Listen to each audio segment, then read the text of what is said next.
ایرانی جنگی جہاز پر سری لنکا کے قریب امریکہ کا حملہ۔ امریکہ نے حملے کی ویڈیو جاری کر دی۔ جہاز ڈوب گیا۔ حملے کے 80 سے زائد اراکین شہید۔ امریکی وزیر جنگ پیٹ ہیکسٹ نے حملے کی تصدیق کر دی۔ کہا ایرانی جنگی جہاز کو لگتا تھا کہ وہ بین الاقوامی پانیوں میں محفوظ ہے، لیکن ایسا نہیں تھا۔ ایرانی جنگی جہاز بھارت میں جنگی مشقیں مکمل کرنے کے بعد ایران واپس لوٹ رہا تھا۔ حملے کے بعد سری لنکن بحریہ کی امدادی کارروائیاں، 30 زخمی سیلرز کو بچا لیا۔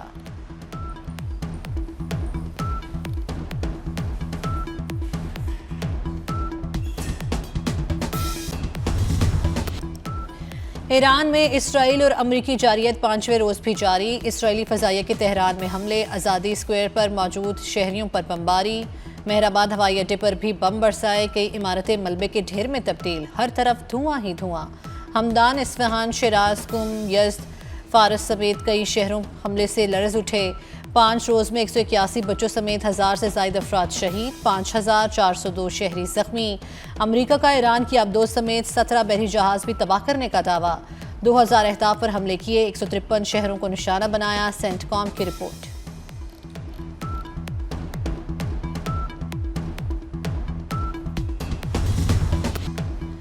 ایران کی جوابی کارروائیاں جاری، میزائلوں کی بارش نے ظالموں کی چیخیں نکال دیں۔ تل ابیب، مقبوضہ بیت المقدس اور مغربی کنارے میں تازہ حملے، بزدل اسرائیلی بنکروں میں دب گئے۔ ترجمان ایرانی وزارت دفاع نے باور کرا دیا، طویل جنگ کے لیے تیار ہیں، ہتھیاروں کی کمی نہیں، مزید مؤثر ہتھیار بھی باقی ہیں، جانتے ہیں دشمن کا ذخیرہ محدود ہے۔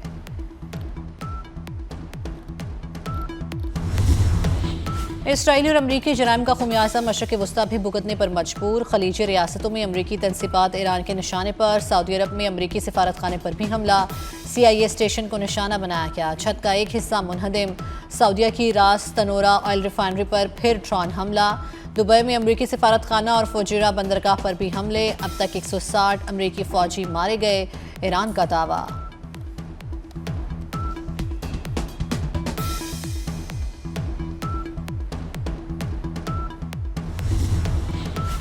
GCC ممالک پر ایرانی حملے سنگین جرم قرار، سعودی عرب قومی سلامتی اور شہریوں کا تحفظ یقینی بنائے گا۔ سعودی ولی عہد شہزادہ محمد بن سلمان کی زیر صدارت کابینہ اجلاس، ایرانی حملوں کے بعد سعودی عرب کی حمایت کرنے والے ممالک کا شکریہ ادا کیا۔ سعودی وزارت دفاع کا ایران کے 9 ڈرونز گرانے کا دعویٰ۔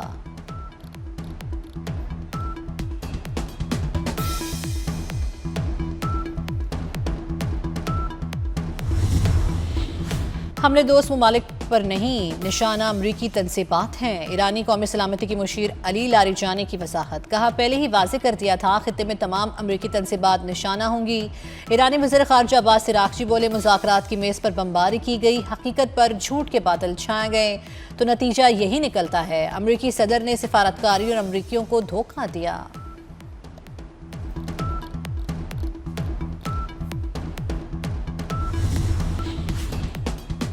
راستہ نہ تیل، اقتصادی جنگ بھی جاری، آبنائے ہرمز مکمل سیل، وارننگز پر کان نہ دھرنے والے 10 آئل ٹینکرز پر پاسداران انقلاب کے حملے، باور کرا دیا کہ کسی کو آنے جانے کی اجازت نہیں۔ ٹرمپ کی دھمکی دھری رہ گئی، کہا تھا ضرورت پڑنے پر آبنائے ہرمز میں کمرشل جہازوں کے ساتھ امریکی نیوی جائے گی۔ جو سپریم لیڈر بنے گا زندہ نہیں رہے گا، اسرائیلی وزیراعظم کی دھمکی، وزیر دفاع کو ایران کے نئے سپریم لیڈر پر حملے کی تیاری کا حکم دے دیا۔ ایران کا نیا سپریم لیڈر ہمارا ہدف ہوگا، اسرائیلی وزیر دفاع کا بھی اعلان، بولے ایرانی قیادت کا خاتمہ آپریشن کا بنیادی مقصد ہے۔ ٹرمپ کو تباہی سے روکنے کے جتن، امریکی سینٹ میں آج قرارداد پیش کی جائے گی۔ انٹیلیجنس کمیٹی کی بریفنگ کے بعد سینٹ میں اپوزیشن لیڈر چک شارمر نے کہا کہ ٹرمپ انتظامیہ ہر گھنٹے بعد جنگ کا جواز بدل رہی ہے، کوئی حکمت عملی ہے ہی نہیں۔ ڈیموکریٹک سینیٹر الزبتھ وارن نے کہا کہ غیر قانونی جنگ رکوانے کے لیے ہر اقدام کریں گے۔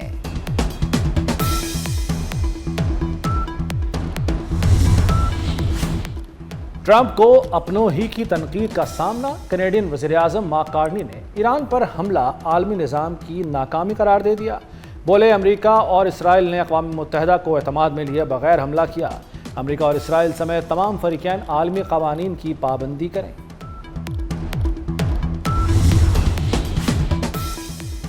فرانس نے بھی دامن جھاڑ لیا۔ ایمانوئل میکرون کہتے ہیں ایران کے رہبر اعلیٰ پر حملوں کی منظوری میں فرانس شامل نہیں تھا۔ ایران پر امریکی اور اسرائیلی حملوں کو بین الاقوامی قوانین کی خلاف ورزی بھی قرار دے دیا۔ کہا ایسے اقدامات عالمی امن کو نقصان پہنچانے کے مترادف ہیں۔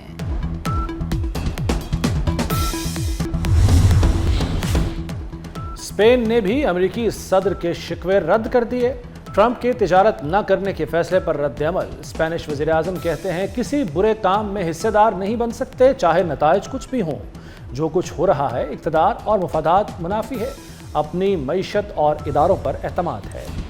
آسیان ممالک کا مشرق وسطی میں پھیلتی جنگ پر اظہار تشویش۔ فریقین پر عالمی قوانین کی پاسداری کے لیے زور۔ بیان میں کہا گیا ایران کی خلیجی ریاستوں میں جوابی کارروائی سے مشرق وسطی میں عام شہریوں کی زندگی کو خطرہ ہے۔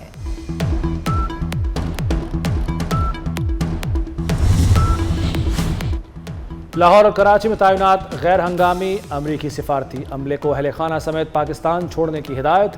اسلام آباد میں امریکی سفارت خانے کے اعلامیے کے مطابق فیصلہ خطے میں سیکیورٹی خدشات کے پیش نظر کیا گیا۔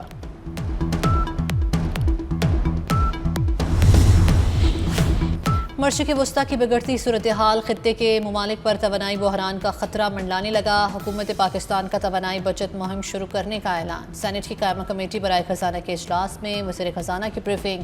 کہا ملک میں 28 دن کے لیے پیٹرولیم مصنوعات موجود ہیں۔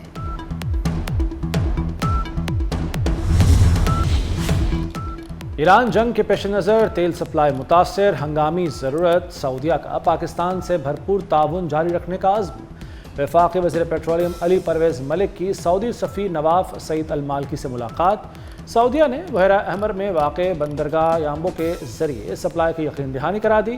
علی پرویز ملک نے کہا کہ پاکستان کی بیشتر سپلائی آبنائے ہرمز سے آتی تھی۔ ان حالات میں سعودی عرب کی حمایت انتہائی اہم ہے۔ سعودی سفیر کا کہنا تھا کہ کسی بھی ہنگامی ضرورت کے پیش نظر پاکستان کے ساتھ بھرپور تعاون جاری رکھیں گے۔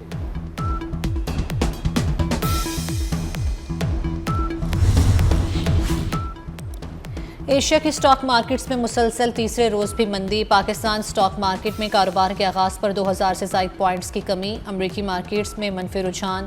جنوبی کوریا کی سٹاک مارکیٹ 7 اور جاپان کی 3% گر گئی۔ آسٹریلیا کے سٹاک ایکسچینج میں 200 پوائنٹس کی کمی۔ ہانگ کانگ کا انڈیکس بھی منفی۔ عالمی مارکیٹ میں تیل کی قیمتیں مزید بڑھ گئیں۔ برنٹ خام تیل $83 فی بیرل کی سطح پر پہنچ گیا۔ یورپ میں گیس کی قیمتوں میں اضافہ۔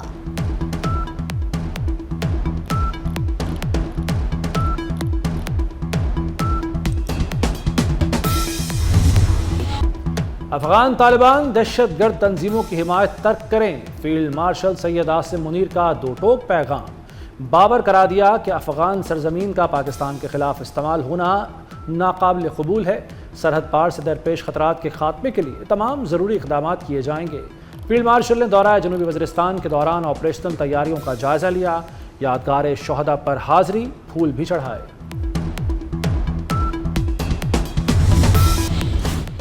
پاک افغان اور مشرق وسطی کی صورتحال پر پارلیمنٹ میں بحث کا فیصلہ۔ معاملات پر قومی قیادت کی بیٹھک۔ اندرونی کہانی سامنے آ گئی۔ اراکین کا ملک سے دہشت گردی کے خاتمے کا مضبوط عزم۔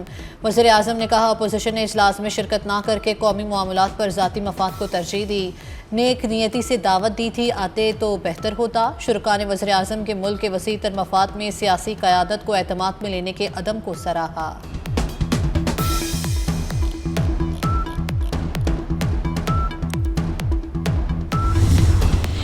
افغان جارحیت، پاکستان نے دہشت گردوں اور ان کے پشت پناہوں کی اینٹ سے اینٹ بجا دی۔ نیو یارک ٹائمز بھی مؤثر کارروائیوں کا معترف۔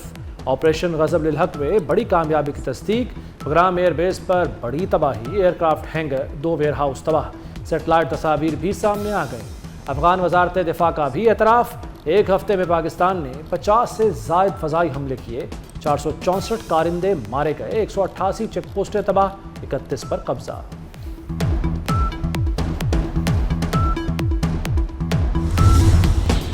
پاکستان اور اس کی لیڈرشپ پر فخر ہے۔ وزیر اعلیٰ پنجاب مریم نواز کا صوبائی ایپیکس کمیٹی کے اجلاس سے خطاب۔ آپریشن ضرب للحق میں کامیابی پر اظہار تشکر۔ پاک فوج کو خراج تحسین۔ ایپیکس کمیٹی اجلاس میں مجموعی سیکورٹی صورتحال پر غور۔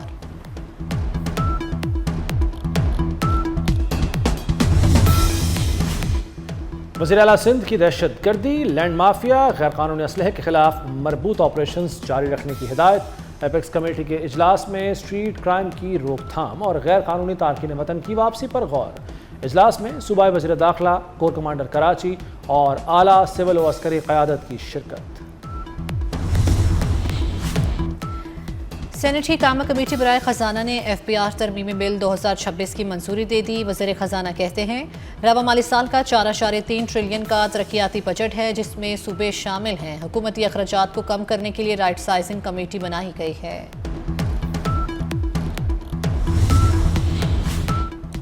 پنجاب میں معدنیات کی دریافت کے لیے جدید ٹیکنالوجی کی تلاش، کینیڈا کی کمپنی ایکسیوم ایکسپلوریشن گروپ سے معاہدہ ہو گیا۔ معاہدے کی یادداشت پر chairman P B I T Muhammad Muntaha Ashraf اور صدر روسی ای او ایکسیوم گروپ ڈگ اینگڈل کے دستخط۔ پنجاب اور ایکسیوم گروپ مل کر سیٹلائٹ کے ذریعے خلا سے حاصل ڈیٹا کو قابل عمل معلومات میں تبدیل کریں گے۔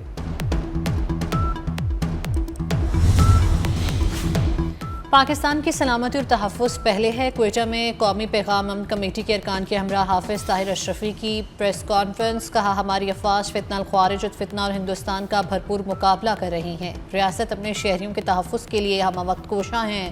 قومی پیغام امن کمیٹی کا جمعے کو یوم وحدت منانے کا اعلان۔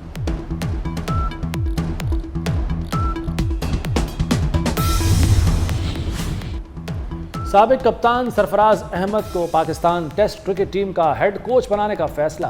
سرفراز احمد کی تقرری کا باضابطہ اعلان جلد کیا جائے گا۔ سرفراز احمد پاکستان کی بنگلہ دیش کے ساتھ ٹیسٹ سیریز میں ذمہ داریوں کا آغاز کریں گے۔ پاکستان ٹیم مئی میں بنگلہ دیش کے خلاف 2 ٹیسٹ میچز کی سیریز کھیلے گی۔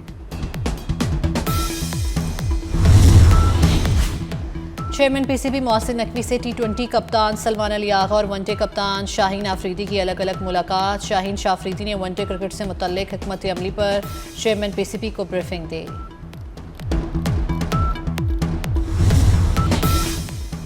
پاکستان کرکٹ بورڈ کا بنگلہ دیش کے خلاف سیریز کے لیے 15 رکنی ون ڈے انٹرنیشنل اسکواڈ کا اعلان۔ Shaheen Shah Afridi one day international team کی قیادت جاری رکھیں گے۔ Babar Azam one day squad سے باہر ہو گئے۔ عبدالصمد، ابرار احمد، فہیم اشرف ٹیم میں شامل۔ فیصل اکرم، حارث رؤف، حسین طلب بھی ٹیم کا حصہ۔ محمد رضوان، محمد وسیم جونیئر، محمد غازی غوری بھی ٹیم میں شامل۔